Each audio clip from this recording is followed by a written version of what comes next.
my little heart was broke. It was broke. It really? I know.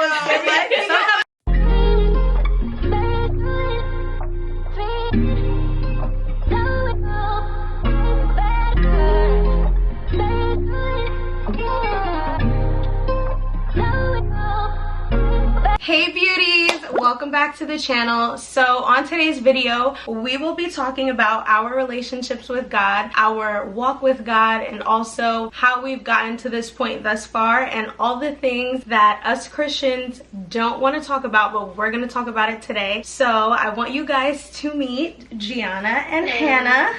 These are my sisters in Christ. So if you guys want to see this video, definitely stay tuned.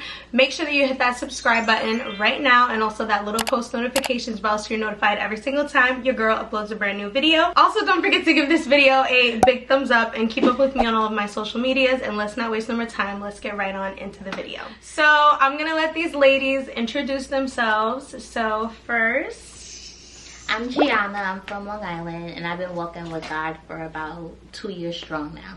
my name is Hannah, and I'm also from Long Island. And I would say when it comes to my walk with God, I've been in the church all my life. Literally grew up in church.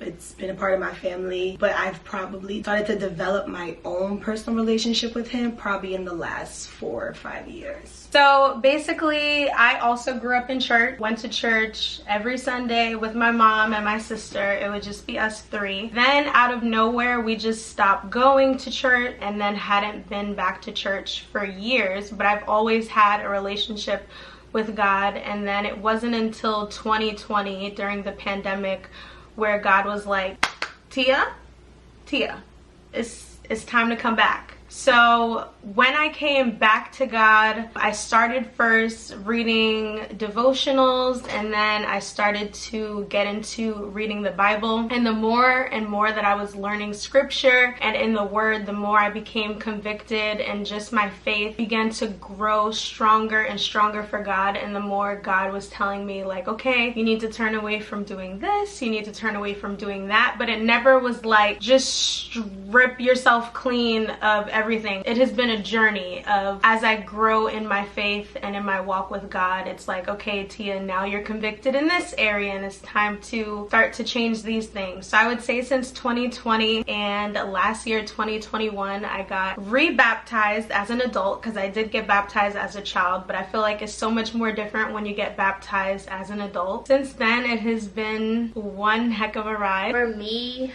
I've been in church all my life, like since I was little as well too. My father and my grandmother took me to church all the time, even did vocation Bible school. I would say for the past 2 years, I started to take it more seriously for myself. I started to ask questions so that I could get understanding, going to different churches, leaving my home church to find another church where I come out of comfort and like just getting to know other people who are following Christ as well. I've experienced deliverance. I went through deliverance. I'm still learning how to die to my flesh. It's a lot, but definitely I would say the biggest takeaways for me is learning how to die to your flesh and being obedient and just listening to the instructions that God gives you. I love that. Me too. Well, like both of them have already said, grew up in church. Actually, my dad's a pastor and my mom's a minister. My grandmother is a pastor. My aunt's a pastor. My uncle was a deacon. So like I grew up in it all my life. I feel like growing up in the church, you kind of have your basic foundational understanding of God, but it has to come to a certain point where you have to start praying for yourself. You have to start seeking God out for yourself. Just the prayers and the push of your parents is not enough. You just come to a certain age where their prayers and stuff can only take you but so far. You have to learn how to have your own relationship. And I would say that I really started to push and have my own relationship probably like in college, when I was like finishing up like my senior year, 2018, 2019, because life was just starting to really life. I was realizing life. And I was realizing, like, being on my own, like living out on my own, and then after I graduated I lived out on my own. So there was just a lot of things I was going through, and you know, you call on your parents and you ask them to pray for you, but it's like, okay, what am I going to do for myself? Because once I hang up the phone or once I leave them, it's just up to me and what I'm going to do. Yeah. And I have to see God for myself in the situations that I was going through. Like we're going to talk about, it's nowhere near perfect, and there are some times where I'm like, okay, is that God's voice? I'm not sure. I feel like as you build, you learn those types of things, like what's actually God's voice, what's not God's voice, what's of the flesh, meaning you're trying to make it seem like it's God's voice so it can agree with you. Yeah. Justifying it all the time. So it's a journey, and it takes a lot of seeking God's face in order to build that type of relationship with Him. Yes. Yeah. Okay, I love that. I love everybody's journey with God. So the first thing we're going to talk about today is church. I love that we all grew up in church. You have a crazy church background with all the pastors and deacons in your family. But I love that we all have that church background. Us talking about church right now, we're going to be speaking more so for the people who don't have that church background or who did leave church and haven't come back yet. And basically like what church means to us and what it should mean to like other Christians and believers. So I saw a quote. Let me find it. Okay, so the quote said that going to church is like a person who goes to the gym. So you could be super fit, but if you stay out of the gym too long, you're gonna start to gain weight. You're gonna not remember your form and all that stuff correctly. So going to church and going to the gym basically go hand in hand. They're one and the same. A lot of people, I feel like nowadays, the people who aren't in church, they always say like, oh, well, God knows my heart. God, you know, like I have my own relationship, and that is so important. You should have your own relationship with God. But I think not only me speaking, but we all can agree that going to church is definitely important. Absolutely. It just helps to sharpen your faith. And being surrounded by other people and believers and praising and worshiping and just the things that you get to learn and experience in church that you don't get to experience on a daily basis just when you're at your job and stuff like that is super important. Mm-hmm. So if you ladies want to briefly talk about your relationship with church and what made you come back to church, or have you been in church since you were a kid? Since the pandemic, you know, our church was always like online, so you had the online services. I did appreciate the online services, but like we said, when it comes to praise and worship and fellowship, that's what I miss the most. Yeah. Finding a church, I'm not gonna say it's hard, but you could, like, you know, use Google, find something that's in your area, word of mouth. You can ask your friends or family like what church you go to. Yeah. Some people would say they experience church hurt. You wouldn't expect for people in the church to do you the way the people in the street would do you, but it happens. But I've learned that I'm coming to church to hear a message from God that was given to His messenger. Yes. So I'm there to get that message, to get that perspective the way that it was given to that pastor. So for me, finding church was something that I needed so I can get more knowledge and, you know, how to use my weapons, stuff like it makes you have a heart for people. It's evident. It's like that miracle sign, the wonder, like, oh, God did it for them, so He could do it for me too. So that's why I feel like being in churches is very important. Church hurt. I've noticed a lot of people will say, you know, they got hurt in church, and or like, oh, the pastor just wants your money. Mm-hmm. People there are hypocrites, this, that, and the third. At the same time, you go to work every day. Those people there, they liars, hypocrites, they talking, they gossiping, they want no best interest for you. That's not to say that all churches are like that, because not all churches are like that. It's all about trial and error. You have to go around, you have to try out different churches, try out different pastors. But growing up in the church, I did get tired of church because I was forced to go every single Sunday. So I did the tier for a while. What brought you back? God backing me up in a corner with everything I had going on, and nothing else was working for me. Like, I was praying, I was fasting, doing all these things. I'm like, okay, Lord, but nothing's working. And I noticed that once I started to come back into the church, I started to, meet new people that were coming to the church that I started to connect with, who had the resource and had the things that I needed to get through the things I was going through that I could not get if I did not get back into church. Yeah. God will send you people in the church. Yeah. I just want to add, it's end goal. Like everybody that's coming to church, they know that Jesus is real. Yes. They know that the blood still works. Like they know these things. So it's like if I'm coming to a place where you got something going on, you're not perfect, you still struggling with something, but we're all in this one place because we know at the end of the day Jesus is real and he got us. Like when we come together, that's where, like you said, you meet the people that you need to get you through that moment that you're in, or you'll meet the people that you need, that you could connect with somebody else that's going through something, and that's how we pull other people into church as well too. So I would say for my journey, I didn't experience church hurt. My mom did, and because I was a child at the time when we stopped going, I was like, okay, if we're not going, we're not going. And then it wasn't until 2020, it just was happening for me. 2020 was it. But in 2020, when I started to read the Bible, I got a real want to go to church. I was like, I want to go to church. And then although we had stopped going to church every Sunday, we always would go to a specific church, which is my church home now. We would always go to this specific church on Resurrection Sunday and go to their service. And what I always loved about their service was that it was very much come as you are, a judgment-free place. It's a church that you just feel accepted. You don't feel like anyone sitting there judging you or anything. So I always loved that about the service. And then in 2020, I was like, you know what? As I was reading the Bible, I was like, maybe I should start getting back into church. And I looked at the church and found out that they had services streamed online. So I started tuning into the services every Sunday. I changed my whole availability at my job. I was like, I can't work Sundays. Sundays y'all don't have no more. And that was a struggle in itself because my job was like, what? Why are you taking Sundays out of your availability? And I was like, for God.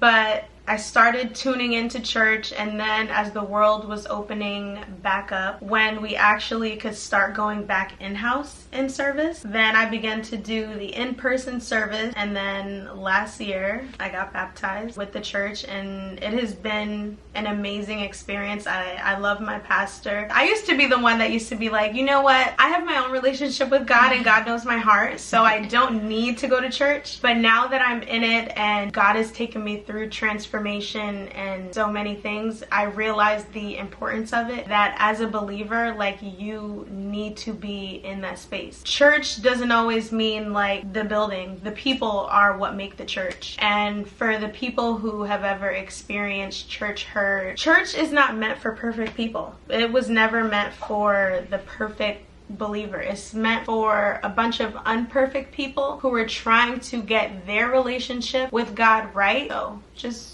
remember that. Any of you guys, if you feel maybe I should try church, or you want to get back into going to church, or you've never went to church before, go out and try different churches until you find what church home suits you. And always make sure that their fruit, you know, anyone that's pouring into your spirit, that is aligned with God's word and God's message, because that's how you know you're dealing with a good pastor, good church family. Absolutely. Our next hot topic, we are going to be talking about abstinence. I want to start by saying that when you decide to walk with Christ, you know right from wrong. Like, you know right from wrong. You know what you're supposed to do. You know what you're not supposed to do. And even if you don't, the Bible tells you. So when we fall short of it, that's when we have to pray and repent and then get back up and do what we're supposed to do. Yes. And you know better, you do better. And just because God knows what you're going to do before you do it, doesn't mean you keep on sinning. Doesn't mean you keep on doing the wrong thing. And with abstinence, you have that choice to be abstinent or not. When you take that walk with God, you know what you're supposed to do and you know what you're not supposed to do. I was abstinent for like 5 years. Wow. Yeah, like 5 years. That was because, one, my little heart was broke. It was broke. Yes, my heart was broke, and then it was like God. I knew God was the only person that was going to be able to put me back together, yes, better than how I thought I was before. So I was like, I'm not having sex no more. And then even when I decided not to have sex no more, like, the type of guy that I wanted changed. The type of people that I was hanging around changed. The type of things that I wanted to do changed. Like, everything just started to change. So just because you say no to sex doesn't mean that it's just sex that's gonna change in your life. Like, every other area of your life is going to change once you start living righteously or start living a pure life. Everything just starts to change. Like, even going into like drinking alcohol, like I used to drink like every time I went out. Now I'm like, no, I'm good, I don't want that. And within that, I got closer to God. I read my Bible more. When those urges hit, because again, they definitely hit. Like, it's really flesh versus spirit at that point. Really so when those urges hit, like, you just go into prayer, go into worship, or you just read the Bible, or you just have that conversation with God. Like, God, you know, like, me and you, we here. Like, I need you to help me get through this. And then each time it will get easier and easier. When it came to me, I been abstinent for 3 years, and like she said, like, it started like, oh, God told me no. I was over guys, I was over men. I was like, you know what, I'm tired of going through the same cycle of the same thing over and over and getting the same result, so I don't want to no more. Like, that's just where I was. And it came from that seed. I was like, you know what, maybe this is something that God has been telling me to do, but I've been ignoring it because of my flesh. And that's why I was getting the same result with everything. And I started to notice when I would date, because dating and being abstinent is very difficult, because more women that are abstinent than there are men. Oh, that's a fact. So you're more likely to find a woman that committed to that journey than a man, because sometimes men are, I would say, because sometimes I still confuse the terms, but like sometimes they're celibate not intentionally. Like, it's just they're just not, you know? They're just not hitting. It's not coming for them. It's not hitting right now. So they'll say, oh yeah, I am too. And it's like, okay, but are you? Like, is it a choice, or is it just because you can't right now? You know, because there's a difference. I started to notice, like she said, everything around me changed. Like, the type of friends that I was around, because they didn't support it. Like, they didn't understand it. So I can't hang around you now because of one part of my life that has changed. Maybe you're not the friend for me. And I started to notice the type of guys that would come in my life. Like, a lot of them would be like, you know what, honestly, I genuinely respect that, and I think I respect you as a woman for that, but that's just not where I am. And I'm not mad at them. I can't be mad at them. I get mad in those situations where they say they respect it, and then once we start dating, they're trying to change my mind. They're trying to still tempt me and do all these things, and I'm like, okay, I thought you were okay with it. And then it turns into a whole thing. So you really find out who's for you and who's not for you. This topic is just, it's still something I'm struggling with. Like she said, like, it's gonna be a constant struggle. It doesn't get easier. I've spoken to so many other Christian women, and nobody says it got easier at any point. So I just, at this point, don't expect it to get easier, which is scary.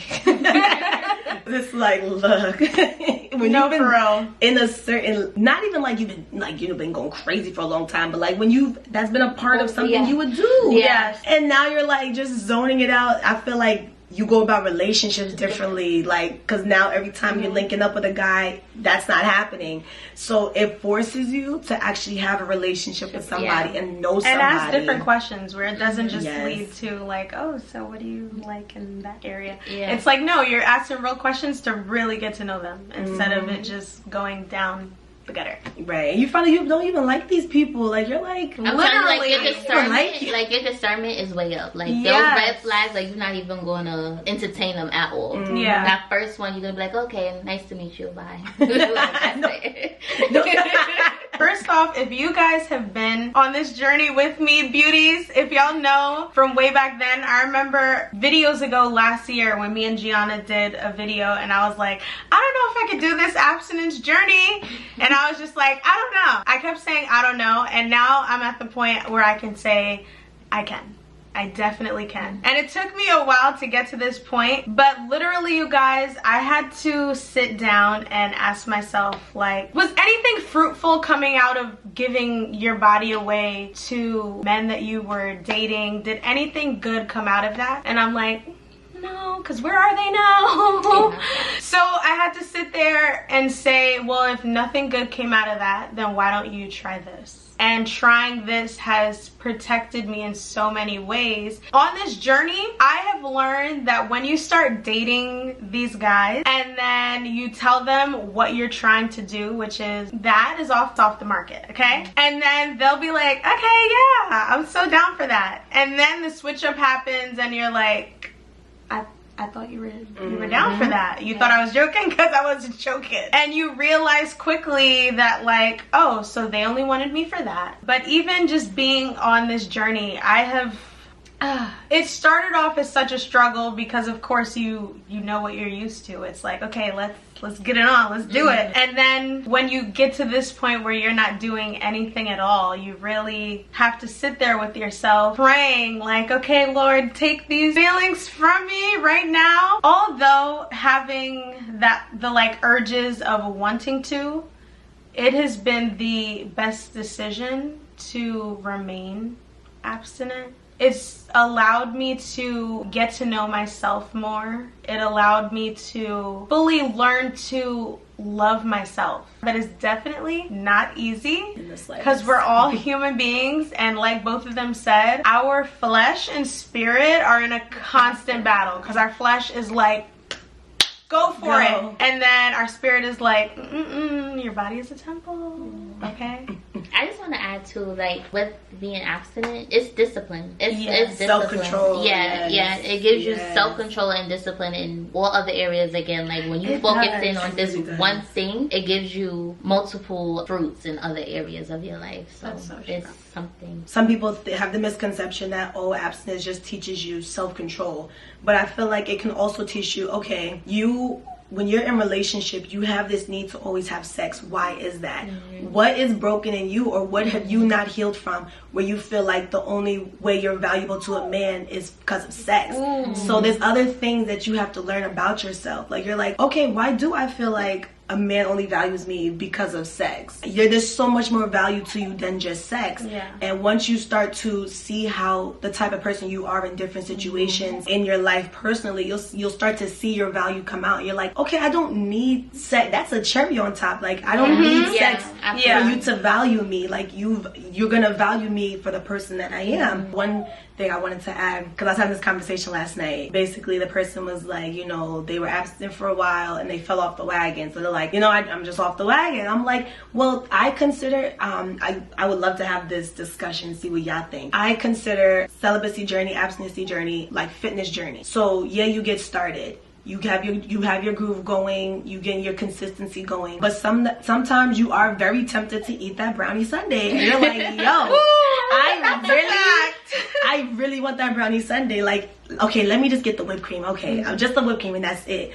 And then the next day or the next few weeks, you're like, nah, I'm gonna eat this whole brownie sundae, and you eat the whole thing. But that doesn't mean that your fitness journey completely starts over. Now, if you eat that brownie on Monday, then you eat it again on Wednesday, Thursday, Friday, Saturday, and then you continue that for a few months. Okay, you kind of fell off your mindset. It's all about just getting back on your mindset of what you really want to do. So a friend, she fell off and she thought, I have to start all over. Like I did all this work and I have to start all over. And I'm like, did you repent? Did you go to God about it? How do you feel? Okay, are you willing to continue going back to sex, or are you willing to get back on your journey? I'm willing to get back on. So you didn't start over. It's all about the mindset. I feel like we're so hard on ourselves if it happens one time, because it's hard. Like it's hard. Like it's very hard. It's hard. So sometimes like that man might blink a little too hard, and the wind from that blink, it's like oh wow. Like so it's like it's okay. I feel like we have to give ourselves way more grace, because God gives us grace. God definitely gives us grace. We have to give ourselves more grace, not to use it as an excuse. Like, okay, I'm gonna do it one time because I'm gonna repent and I'm gonna get back on. It's the mindset. But if you don't have the mindset of doing that, but it just happens, but you get back on, it's okay. It's really okay. You just have you can't keep going. You can't say, well, I tried. For me, like how we say it's a fitness journey, it's like, what's your end goal? Like, what's your why? Yes, you're abstaining from sex because that's what God said in his word. Sometimes we just need a little bit more, you know? Like, for me, like what's your why? Like, so for me, it was like, I want to be married. You know, it's like, I want to be married and I want to have kids by one person. Like, I don't want to have kids all over the place. Like, that was my why. So it's like, when those urges come and people say, like, think of your why, like, what's your why? Why you do this and that and the third. Like, I love that. That's what I would think about. Then that's when it was like, all right, well, how I want my wedding dress to look. So that's what I would focus about when those urges would come apart. But yeah. And actually, I was having this conversation. You just reminded me of something. And she was like, basically, you want a godly marriage, but you're not willing to live a godly life. Yeah.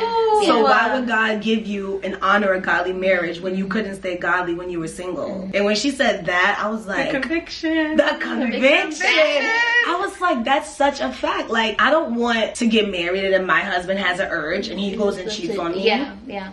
Or like it's a continuous thing. Exactly. But so it's like, why can't I have that self-control? If I can't have that self-control, now how am I going to expect that of him when I get work? Exactly. So when she said that, that was a big why for me. Not everyone is called to be married. That's so true. So, but I know what God has told me. I am called to be married. I know what I have heard from the Lord. I am called, okay? So I know that abstinence, celibacy is a short-term thing. This is not going to be forever. I'm going to have years and years and years to begin on and pop with my man. But at least I know that my man is my man and I don't have to worry about unannounced pregnancies, unannounced STDs because I stay faithful. And I know that God is going to reward me with a faithful marriage. And that's all. And even on top of that, you weed out the people who really only wanted you for just that. Because in this day and age, there's a lot of... I don't know about the ladies. I know these ladies were not like that. But I'm going to say there's a lot of guys who will really fake it. Fake like they're so interested in you. Fake like they want you so bad. Just to get into your pants. And then once they achieve that goal, then it's like, all right, I'm cool now with you. Thank you. Like, wow. Yeah. Like, oh no. So you know what? Let me protect myself. And this is out of the picture. So now you can tell me right now, what is it? Why are you here? Just be honest. Like, if you're a guy watching, like, come on. Like I'm just... Save the heartache. Just be honest. You will find, and this is no shade to no woman, if you will find a woman who's in a part of their life where they just want sex, and they will give that to you. So you can find it. But don't try to comfort the women. The good women at that. Who are trying so hard. And then you come in and you do that and then you dip on top of that. That's crazy. Don't do that. Exactly. Just leave us alone. Leave us alone. Please. Disclaimer. Don't take us off this narrow road, okay? So if this happens, I'm going to send you this video. I'm going to be like, please. This part right here. Timestamp this part. Let's talk about the people in our life that have helped us get to where we are now, like along our journey. For me, I would say my friend group. I love you guys. I love y'all. But everybody within my friend group is not on this same walk that I'm on. And it's hard sometimes, even when we're talking about abstinence and everything that has to do as a whole as a Christian, because you always kind of get pushback from people as to like, girl, just do it. Just do it. Why are you doing that? And they just don't understand the journey. I feel like me and God were on the same page right now because I feel like, God, I need to see you transform the people around me. Like, I want to see it. I know you want me to do more, which I'm doing more now. I was like, God, I want to see you move within my friends and my best friends' lives and start to wake them up. But I'll say when I first started the journey, I remember I was talking to God and I was like, I don't have Christian friends. Like, I don't have friends who are trying to do the same thing as me. And then God was like, you had texted me?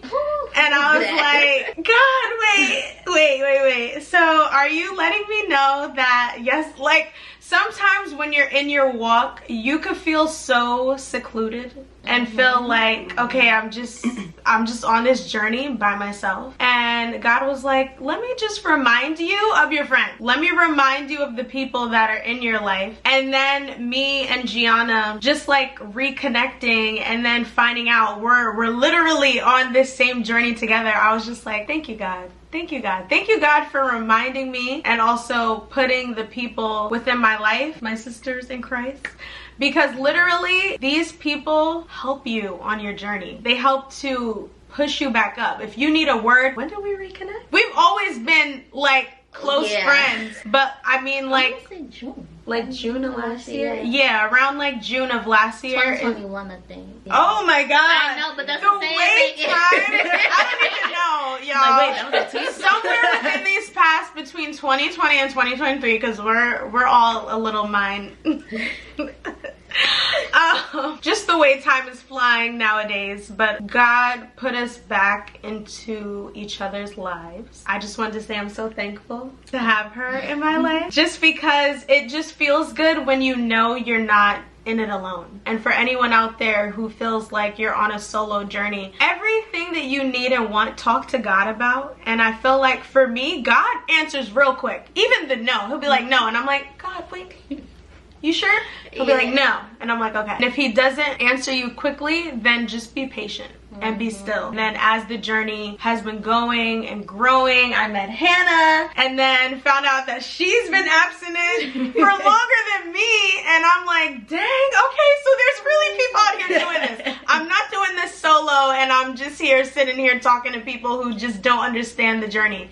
And it's like God literally puts people on your path at the right time for the right reasons. And I'm excited for all of our group together. I just want to add that, like, literally, if you ask, you will receive. Yes. Like, whatever, like, God knows who you are. So, like, if you're not, like, an outgoing person, or if you're, like, to yourself, God knows that. So, all you have to do is just ask, like, Lord, giving you my yes, I'm committing to you, and I just need you to help me. And he's going to give you the people, the places, everything that you need to continue that walk with him. I would say some of the people who have helped me, like Tia said, like my friend group, not everyone is on my exact journey, but they are walking with Christ and they are developing a relationship with Christ. So even though they're not on that journey as of yet, they do support me and they do help me. Sometimes I do have those few friends that are like, girl, just go ahead. You young, like we young. I'm like, I know, but there's things I want in life and I just feel like I need to do this. So another big person was my mentor. She came into my life end of last year in more ways than one in my life. Just has completely turned my life around, completely helped me. She's a woman of God, a marriage coach, relationship coach. So she's been helping me in different aspects of that. And she's also been helping me on my journey as well. So when I have my temptations, or like when I'm like, you know what, I'm not doing this no more, like I give up, like I don't even care no more, she helps put me back on track. So she has been like my number one supporter through this, like seriously. Like Tia said, like I was praying, I'm like, all right, Lord, if I'm gonna do this, because it's starting to get hard, we're coming up to year 4 and 5, like, so I need people around me who can help support me through this, who are young, like, you know, more my age and things like that. And some of the young adults in my church, 2 of them on the journey as well, and I just happened to just cross paths with them, and we ended up talking and getting closer and things like that. Then I met Tia. And even when we first met, I didn't even like know that she was on that journey. Like I'm just like, yo, this girl is so dope, she's so cool, you know. It was more like a friendship building. And then once I found out, I was like, girl, we was like, hold on, excuse me, literally. So it's like, even building those new friendships, that doesn't have to be the basis of it, like, because we were becoming friends before we even knew that. It was just like an icing on the cake, like, oh my gosh, like this is exactly what I needed in my life. So like she said, God can give you exactly what you need, but sometimes you just need patience. Because I started asking for more friends that could help me through this probably like 2 years ago. So it didn't just come off the bat. So sometimes it takes time. And he's trying to teach you how to sometimes walk it yourself first. And then he'll bring you the right people you need. Like he knows exactly what you need. So and I just wanted to side note, it doesn't mean that the people that are in your life who aren't on the same timing as you, that you need to like kick them to the curb.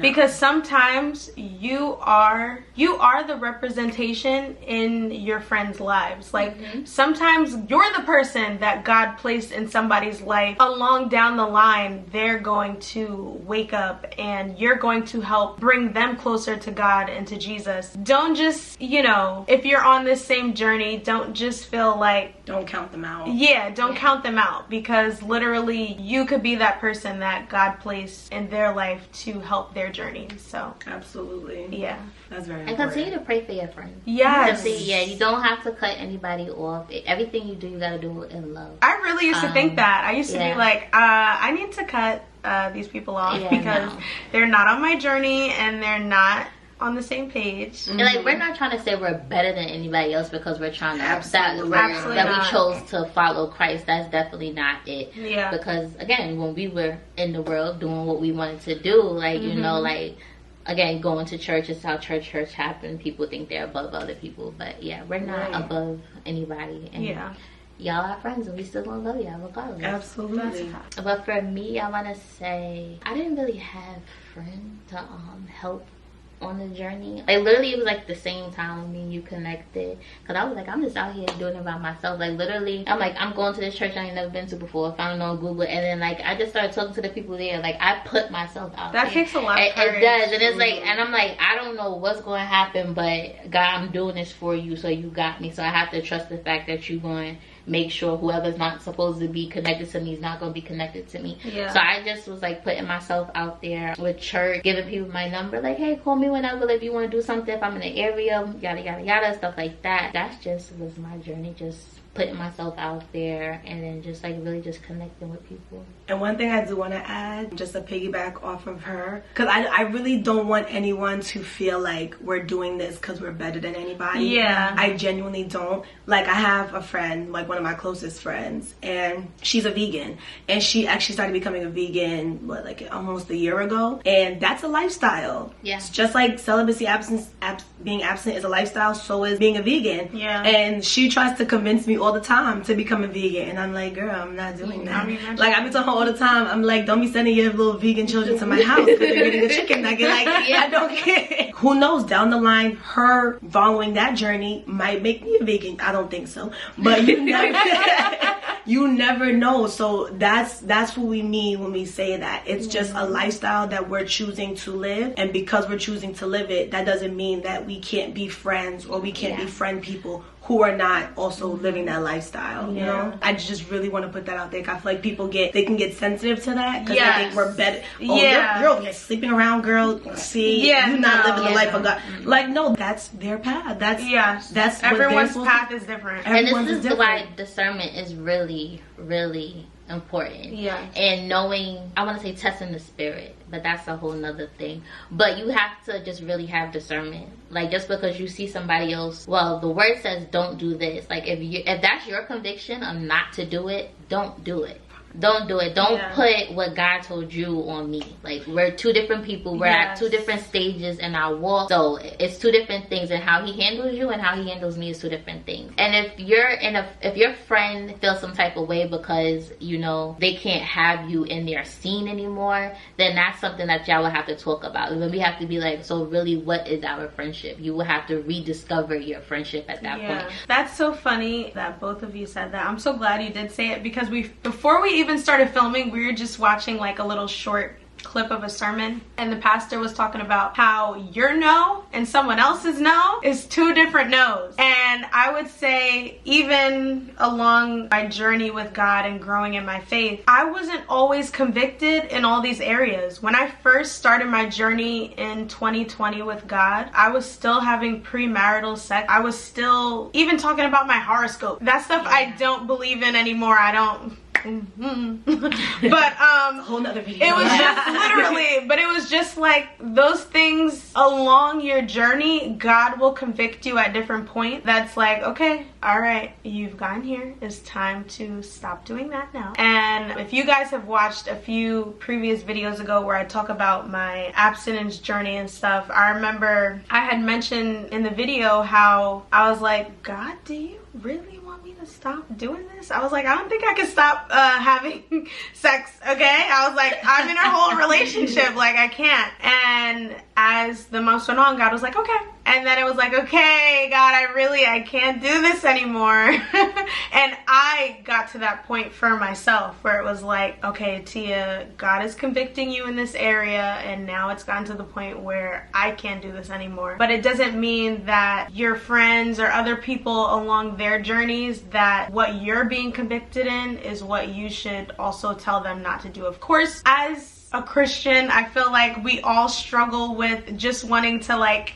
shake our friends a little, like, hello, turn your life from sin, turn back to Jesus, like, do it. And we start to sound so crazy, and it's just like, relax. As long as you are praying for them, and if your friends come to you in certain areas where they may need help or need to be lifted back up or helped on their journey, as long as you're praying for your friends, remember that God is their father too. Yeah. So God knows what they need on their journey, and you praying for them, like, maybe you're not the person to tell them that they need to stop doing this or not do that or whatever. Maybe they need to hear it from someone else. Yeah. Maybe they're not at that point in their journey to stop doing that yet. But as long as you're praying for their relationship with God, and you see like God is transforming them and all that, allow it to flow. Yeah. Absolutely. Yeah. Well, I have a quick question for both of y'all. Okay. Because I feel like I'm going through this so crazy right now. How do you guys truly navigate dating, being abstinent? I feel like it's like, it's very difficult. I was talking to a guy, Christian man of God, working towards being on this journey as well, but the temptation is just there. So it's like, how do you guys really now date and keep that like, not even keep the temptation, just like, what's your boundary for you? For me, it's, I'm not coming over to your house late at night. There is no like vacations and stuff like that. If I was to do that, it would have to be a group vacation. We would have to have separate rooms. Like that would be the point blank period. Oh, and I want to set this boundary. I'm working on it. Like the late night phone calls. I feel like once it, I don't know what it is. Once it hits a certain time, it seems like the conversation, like yeah, and you're just, I'm sitting on the phone. I'm like, yo, why are we talking about this right now? But I'm looking at it. I'm like, dang, it's 2:30 in the morning. That's why we're talking about this right now. You know, so I guess I need more boundaries. But like, what are some of yours that like are helping you? My boundaries were like not going over your house at nighttime. Everything had to be outside. If I really started to like you, you can't hold my hand. Like you can't touch me. Really? Yeah. I feel like you gotta know yourself. Like for me, that's why I had to take the time to know me. So it's like you can't touch my hand. And then as the dates are progressing, and then like, as you said, like if you're talking on the phone at 2 o'clock in the morning, the hugs have to stop now. Wow. Because then for me, it's like, all right, the touch, them arms, you know, and then it's like you got that cologne on. I'm like, yeah, you can't hug me. So it's like now it's like, yeah, it's kind of awkward. I'm gonna have to just shake your hand, but you know, I'm serious about you. I hope you're serious about me too. And that's just real strict, hard boundaries. Like, yeah, and that's where it's like that discipline comes in. So it's like you already are disciplined in the act of not doing it. Now it's like taking that same discipline and putting it into the acts of getting to that point. So it's like, yeah, I'm still going to hang around you, but you can't do that. Wow. Okay, so I would say my answer is going to be a little bit different, because I feel like, no, I don't feel like, I know that right now God has me in an isolation season. So I'm not dating right now. Right now for me, everybody that comes into my life and tries to date me, I'm like, no, get away from me. No, you're not my husband, because God's gonna tell me. Yes, give him attention.